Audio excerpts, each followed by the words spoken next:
ನಮಸ್ಕಾರ ಸ್ನೇಹಿತರೆ, welcome back to my channel. ಸ್ನೇಹಿತರೆ, ಇವತ್ತು ವರಮಹಾಲಕ್ಷ್ಮಿ ಹಬ್ಬದ ಪ್ರಿಪ್ರೇಷನ್ನ ನಾನು ನಿಮ್ಮ ಜೊತೆಗೆ ಶೇರ್ ಮಾಡ್ತಾ ಇದ್ದೀನಿ. ನೋಡ್ತಾ ಇರ್ಬೋದು, ನಮ್ಮ ರೂಮ್ನ ಕ್ಲೀನಿಂಗ್ ನಡೀತಾ ಇದೆ. ನೋಕ್ ಆ್ಯಂಡ್ ಕಾರ್ನರ್ ಪ್ರತಿಯೊಂದೂ ಡಸ್ಟಿಂಗ್ ಮಾಡ್ತೀವಲ್ವ ನಾವು, ಪ್ರತಿಯೊಂದೂ ನೀಟಾಗಿ ಕ್ಲೀನಾಗಿ ವರ್ಷಕ್ಕೊಂದ್ಸತಿ ಫುಲ್ಲು ಇಡೀ ಮನೇನ ಜಾಲಾಡ್ಬಿಡ್ತೀವಿ ನಾವು. ನೋಡ್ತಾ ಇರ್ಬೋದು, ಎಲ್ಲನೂ ನಮ್ಮ ಹೆಲ್ಪರಿಂದ ಸಹಾಯದಿಂದ ಎಲ್ಲನೂ ಹೊರಗಡೆ ಎಳೆದ್ಬಿಟ್ಟು ನಾವು ಕ್ಲೀನ್ ಮಾಡಲಿಕ್ಕೆ ಟ್ರೈ ಮಾಡ್ತಾಯಿದ್ದೀವಿ. ಸೊ ಇದರ ನಂತರ ಸ್ವಲ್ಪ ಗ್ರಂಥಿಗೆ ಅಂಗಡಿಗೆ ಕೂಡ ಹೋಗಿದ್ದೆ. ಅರಿಶಿನ ಕುಂಕುಮ ಪೂಜೆಗೆ ಬೇಕಾಗಿರೋಂಥ ಐಟಮ್ಸ್ಗಳನ್ನೆಲ್ಲ ತೊಗೊಂಡು ಬರೋಣ ಅಂತ. ಗೈಸ್, ಬ್ಯಾಕ್ಗ್ರೌಂಡ್ ಹಾಕೋಣ ಅಂತ ಸಾಹಸ ಮಾಡ್ತಾ ಇದ್ದೀನಿ. ಸೊ ವೆನ್ಸ್ಡೇ ಶುರು ಮಾಡಬೇಕು. ಹೇಗಿದೆ ಬ್ಯಾಕ್ಗ್ರೌಂಡ್? ಈ ಸತಿ ರಂಗೋಲಿ ಥೀಮಲ್ಲಿ ಮಾಡೋಣ ಅಂತ ಅಂದ್ಕೊಂಡು ಶುರು ಮಾಡಿದ್ದೀನಿ. ಸೊ ಹಾಗಾಗಿ ರಂಗೋಲಿ ಥೀಮ್ ಈ ಸತಿ ನಮ್ಮನೆ ಮಹಾಲಕ್ಷ್ಮಿಗೆ. ಫಸ್ಟೇ ಬುಕ್ ಮಾಡಿದ್ದೆ. ಈ ಸತಿ ರಂಗೋಲಿ ಥೀಮಲ್ಲಿ ಮಾಡೋಣ, ರಂಗೋಲಿ ಥೀಮಲ್ಲಿ ಡೆಕೋರೇಷನ್ ಮಾಡೋಣ ಅಂತ ಹೇಳಿ, ಸ್ವಲ್ಪ ಡಿಫ್ರೆಂಟ್ ಆಗಿರಲಿ ಅಂತ ಹೇಳಿ ಈ ಕಾನ್ಸೆಪ್ಟ್ನ ಚಾಯ್ಸ್ ಮಾಡಿದ್ದೀನಿ. ರೆಡ್ ಕಲರ್ ಬ್ಯಾಕ್ಗ್ರೌಂಡು ಮತ್ತು ವೈಟ್ ಕಲರ್ ರಂಗೋಲಿ ಡಿಸೈನ್ ಇರುವಂಥದ್ದು. ಸೊ ತುಂಬ ಬೇಗನೆ ಸೆಲೆಕ್ಟ್ ಮಾಡಿ ಕಾರ್ಟಿಗೆ ಹಾಕ್ಕೊಂಡು ಬುಕ್ ಮಾಡಿರುವಂಥದ್ದು. ಸೊ ಇದೆಲ್ಲ ಪುಷ್ ಮಾಡಬೇಕು.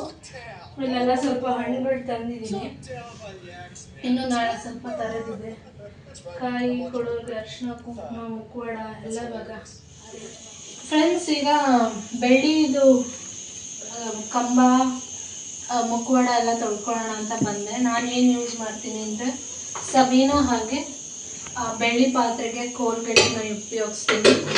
ಹಿತ್ತಾಳೆಗೆ ಇಲ್ಲಿ ಹ್ಯಾಪಿ ಪ್ಲಾನೆಟ್ ಅವ್ರದ್ದು ಕಾಪರ್ ಬ್ರಾನ್ಸ್ ಬ್ರಾಸ್ ಕ್ಲೀನರ್ನ ಯೂಸ್ ಮಾಡ್ತೀನಿ. This the liquid. ಸೊ ನಾನು ಇವಾಗ ಫಸ್ಟು ಬೆಳ್ಳಿದೆಲ್ಲ ತೊಳ್ಕೊಳ್ಳೋಣ. ನೋಡಿ, ಈ ಥರ ಕಪ್ಪಾಗ್ಬಿಡುತ್ತೆ, ಆಕ್ಸಿಡೈಸ್ ಆಗುತ್ತೆ ಏರ್ಗೆ ಇದು ರಿಯಾಕ್ಟ್ ಆಗಿ. ಹಾಗಂತ ಇದು ಒರಿಜಿನಲ್ ಬೆಳ್ಳಿ ಅಲ್ಲ, ಇದು ಒರಿಜಿನಲ್ ಬೆಳ್ಳಿನೇ. ಸೊ ಕ್ಲೀನ್ ಮಾಡಿದ್ಮೇಲೆ ನಿಮ್ಮ ಜೊತೆಗೆ ಶೇರ್ ಮಾಡ್ತೀನಿ. ನೋಡ್ತಾ ಇರ್ಬೋದು, ಆವಾಗಲೇ ಎಷ್ಟು ಬ್ಲ್ಯಾಕ್ ಆಗಿತ್ತು, ಇವಾಗ ಎಷ್ಟು ಬೇಗ ಪಳ ಅಂತಿದೆ. ತಕ್ಷಣ ತೊಳೆದಿದ ತಕ್ಷಣ ಒರೆಸ್ಬಿಡ್ಬೇಕು. ಇದಕ್ಕೆ ಅಂತಲೇ ಒಂದು ಸಪ್ರೇಟ್ ಬಟ್ಟೆ ಇಟ್ಕೊಂಡಿದ್ದೀನಿ. ಹಾಗಾಗಿ ಇದನ್ನು ಒರೆಸ್ಬಿಟ್ಟು ಎಲ್ಲ ತೊಳೆದಿದ್ದಾಯಿತು. ಮಾಡೋಣ ಅಂತ ಅರಿಶಿನ ಕುಂಕುಮ ತುಂಬಬೇಕು. ಈ ಸೀರೆ ತಗೊಂಡಿದ್ದೀನಿ ನಾನು ವರಮಹಾಲಕ್ಷ್ಮಿಗೆ. ಮೈಸೂರು ಸಿಲ್ಕ್ ಸ್ಯಾರಿ ಇದು. ಸೊ ಲ್ಯಾವೆಂಡರ್ ಕಲರ್ ಬ್ಯೂಟಿಫುಲ್ ಆಗಿದೆ. ಸೊ ಸಿಂಪಲ್ ಬೆಂಟೆಕ್ಸ್ ಬಾರ್ಡರ್ ಥರ ಇದೆ, ತುಂಬ ಬ್ಯೂಟಿಫುಲ್ ಆಗಿದೆ ನೋಡಿ. ಸಿಲ್ಕ್ ಮಾರ್ಕ್ ಸರ್ಟಿಫಿಕೇಷನ್ ಒಂದಿಗೆ ಬಂದಿದೆ. ಸೊ ಲೈಟ್ ವೇಟ್ ಕೂಡ ಇದೆ.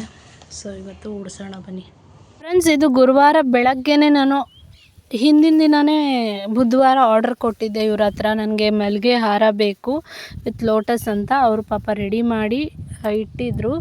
ಸ್ವಲ್ಪ ರೇಟ್ ಜಾಸ್ತಿನೇ ಅಲ್ವಾ. ನೋಡಿ, ಗುರುವಾರ ರಾತ್ರಿ ನಾನು ಇಷ್ಟು ರೆಡಿ ಮಾಡಿದ್ದೀನಿ. ಕಳಶಕ್ಕೆ ನೀರು ಹಾಕೋದು, ತೆಂಗಿನಕಾಯಿ ಇಡೋದು ಅದೆಲ್ಲ ಶುಕ್ರವಾರ ಬೆಳಗ್ಗೆನೇ ಮಾಡೋದು. ಇಷ್ಟು ನೋಡ್ತಾ ಇರ್ಬೋದು, ಇಷ್ಟು ರೆಡಿ ಮಾಡಿ ನಾನು ಇಡೋಷ್ಟೊತ್ತಿಗೆ ನಿಜವಾಗ್ಲೂ ಬೆನ್ನು ಬಿದ್ದೋಗ್ಬಿಟ್ಟಿತ್ತು. ಬಟ್ ಏನೋ ಒಂಥರ ಖುಷಿ. ಆ ಲಕ್ಷ್ಮಿಯ ಮುಖವಾಡ ಇಟ್ಟು ಹಾಕಿದ ತಕ್ಷಣವೇ ಎಷ್ಟು ಕಳೆ ಬರುತ್ತೆ ಅಂದರೆ ಅಷ್ಟು ಕಳೆ ಬರುತ್ತೆ. ಇದು ನೆಕ್ಸ್ಟ್ ಡೇ ಮಾರ್ನಿಂಗ ಕ್ಲಿಪ್ಪಿಂಗ್ ಆಯಿತಾ. ಇಷ್ಟು ಸಿಂಪಲ್ಲಾಗಿರೋ ರಂಗೋಲಿ ಯಾವತ್ತೂ ನಾನು ಹಾಕಿಲ್ಲ, ಹೇಳ್ತಾರ ಬೆನ್ನಂತೂ. ರಂಗೋಲಿ ಥೀಮ್ ಆಗಿರೋದ್ರಿಂದ ರಂಗೋಲಿ ಥೀಮಲ್ಲಿರುವಂಥ ಜೂಟ್ ಬ್ಯಾಗ್ಸ್ಗಳನ್ನ ತರಿಸಿದ್ದೆ ಮುತ್ತೈದವ್ರಿಗೆ ಕೊಡೋಣ ಅಂತ. ಇದನ್ನು ಹಾಕ್ಕೊಳ್ಬೇಕೀಗ ನಾನು. ಅರಿಶಿನ ಕುಂಕುಮ, ತೆಂಗಿನಕಾಯಿ, ವೀಳ್ಯದೆಲೆ, ಹೂವು, ಬಾಳೆಹಣ್ಣು ಅದನ್ನೆಲ್ಲ ಹಾಕಬೇಕು. ನಾನು ರೆಡಿ ಮಾಡ್ಕೊಳ್ಬೇಕು. ಸೊ ಅದನ್ನು ರೆಡಿ ಮಾಡಿ ಇಟ್ಕೊಂಡ್ಬಿಡೋಣ, ನಿಮಗೆ ತೋರಿಸೋಣ ಒಂದು ಬಾರಿ ರಂಗೋಲಿ ಥೀಮಲ್ಲಿ ಅಂತ ಹೇಳಿ. ಮತ್ತು ಇದು ಅಷ್ಟೇ, ರಂಗೋಲಿ ಮ್ಯಾಟ್ ಅಲ್ವಾ, ರಂಗೋಲಿ ಮ್ಯಾಟ್ ಕೂಡ ನಾನು ಮೀಶೋದಲ್ಲಿ ಆರ್ಡ್ರ್ ಮಾಡಿದ್ದೆ.